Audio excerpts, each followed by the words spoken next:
আজকে আমরা সবাই মিলে চলে গিয়েছিলাম একটু ঘুরু করতে।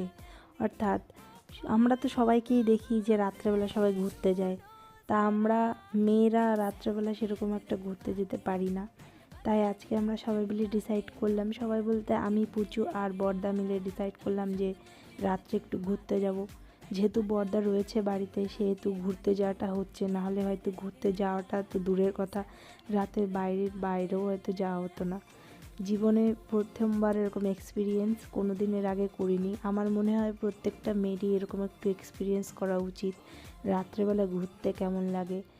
বিশেষ করে ইন্ডিয়াতে মেয়েরা তো, ইন্ডিয়া, বাংলাদেশ, পাকিস্তান যেখানেই বলি, সেরকমভাবে হয়তো মেয়েরা বাইরে বেরোতে পারে না।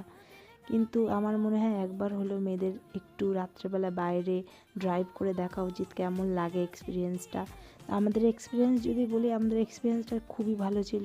সত্যি এরকম কোনো দিন কল্পনাও করতে পারিনি যে কোনো দিন রাত্রেবেলা এইভাবে ঘুরতে বেরোবো। এতটা মজা আসছিল বলে বোঝাতে পারবো না। মনে হচ্ছিল আরও কিছুক্ষণ থেকে যাই। তবে হ্যাঁ, সময় তো আর আমার হাতে বাধা নেই। তা আমরা একটুখানি ঘুরে, এদিক ওদিক ঘুরে সব কিছু দেখছিলাম, দেখে তারপর কিছুক্ষণ পরে আবার বাড়ি চলে যাই। এবং এইটুকুই রইলো আজকের ব্লগ। যদি ভালো লাগে তো লাইক, কমেন্ট, সাবস্ক্রাইব।